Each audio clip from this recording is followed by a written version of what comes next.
युधिष्ठिर को शौनक जी के उपदेश। युधिष्ठिर ने कहा, ब्राह्मणों, मैं इसलिए धन नहीं चाहता कि उसका स्वयं उपभोग करूं। मैं तो केवल ब्राह्मणों का भरण पोषण चाहता हूं। मेरे चित्त में धन का लोभ तनिक भी नहीं है। महात्मन, मैं पांडु वंशी गृहस्थ हूं। ऐसी अवस्था में अनुयायियों का पालन पोषण कैसे ना करूं। गृहस्थ पुरुष के भोजन में सभी प्राणी हिस्सेदार हैं। गृहस्थ के लिए ये धर्म है कि वे सन्यासी आदि उन लोगों को भोजन कराए जो अपने हाथ से अन्न नहीं पकाते। सत्पुरुषों के घर में तिनकों के आसन, बैठने के स्थान, जल और मीठी बात का कभी अभाव नहीं होता। दुखी को सोने के लिए शैया, थके मांदे के लिए बैठने को आसन, प्यासे को पानी और भूखे को भोजन तो देना ही चाहिए। ये सनातन धर्म है कि जो अपने पास आए उसे प्रेम भरी दृष्टि से देखे, मन में उसके प्रति सद्भाव करे, मधुर वाणी से बोले और उठकर आसन दे।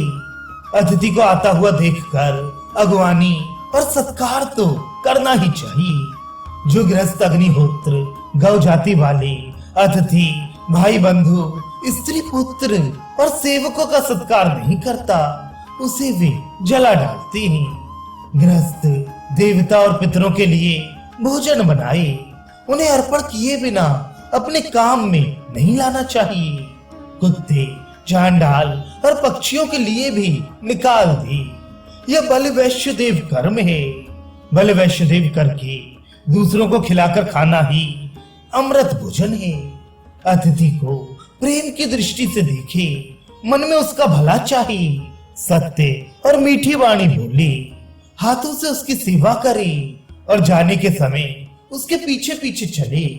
इसका नाम पंच दक्षिण यज्ञ है। कोई अनजान मनुष्य थका मांदा मार्ग में चला जा रहा हो तो उसे बड़े प्रेम से खिलाना पिलाना चाहिए। ये महान पुण्य का कार्य है। जो पुरुष गृहस्थ आश्रम में रहकर इस प्रकार का व्यवहार करता है वही अपने धर्म का पालन करता है। हमारे जैसे गृहस्थ को आप इससे भिन्न धर्म का उपदेश कैसे कर रहे हैं? शौनक जी ने कहा, सचमुच इस जगत की चाल उल्टी है।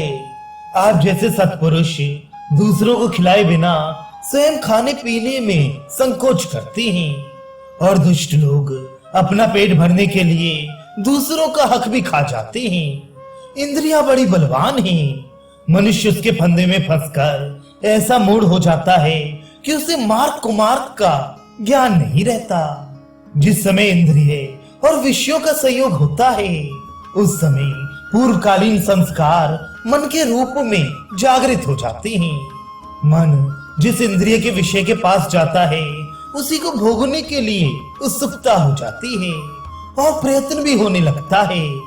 संकल्प से कामना उत्पन्न होती है और विषयों का संयोग रहता है। इन दोनों से पुरुष विवश हो जाता है और रूप के लोभ से पतंगे के समान आग में गिर पड़ता है। वह अपनी वासना के अनुसार रसनेन्द्रिय और जन्नेन्द्रिय के भोगों में इस प्रकार घुल मिल जाता है कि उसे अपने आप की भी याद नहीं रहती। अज्ञान के कारण कामनाएं, कामना पूर्ति होने पर तृष्णा, तृष्णा के कारण अनेकों प्रकार के उचित अनुचित कर्म होने लगते हैं। फिर तो कर्मों के अनुसार अनेक योनियों में भटकना अनिवार्य हो जाता है। ब्रह्मा से लेकर तिनके तक जलचर, थलचर और नभचर प्राणियों में उसे चक्कर काटना पड़ता है। ये गति तो बुद्धिहीन विषयासक्त प्राणियों की होती है। जो लोग अपने श्रेष्ठ कर्तव्य का पालन करते हैं और जगत के चक्कर से मुक्त होना चाहते हैं उन बुद्धिमानों की बात सुनिए। कर्म करो और कर्म छोड़ दो, ये दोनों ही बातें वेदाज्ञा हैं। इसलिए कर्म के अधिकारी वेदाज्ञा समझकर ही कर्म करें और उसका त्याग करने वाले भी वेदाज्ञा समझकर ही उसका त्याग करें। कर्म करने और ना करने की प्रवृत्ति और निवृत्ति का आग्रह अपनी बुद्धि के अभिमान पर नहीं करना चाहिए।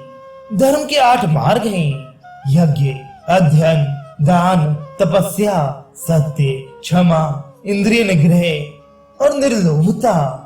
इनमें पहले 4 कर्म रूप हैं और पिछले 4 मनोभावना रूप। इनका अनुष्ठान भी कर्तव्य बुद्धि से अभिमान छोड़कर ही करना चाहिए। जो लोग संसार पर विजय प्राप्त करना चाहते हैं उन्हें भली भांति इन नियमों का पालन करना चाहिए। शुद्ध संकल्प, इंद्रियों पर नियंत्रण, ब्रह्मचर्य, अहिंसा आदि व्रत, गुरुदेव की सेवा, भोजन की शुद्धि और नियमितता, सशास्त्रों का श्रद्धा पूर्वक स्वाध्याय, कर्म फल का परित्याग और चित्त निरोध। इन्हीं नियमों के पालन से बड़े बड़े देवता अपने अपने अधिकार में स्थित हैं। धर्मराज, आप भी इन नियमों और तपस्या के द्वारा ऐसी सिद्धि प्राप्त कीजिए जिससे ब्राह्मणों के भरण पोषण की शक्ति प्राप्त हो जाए।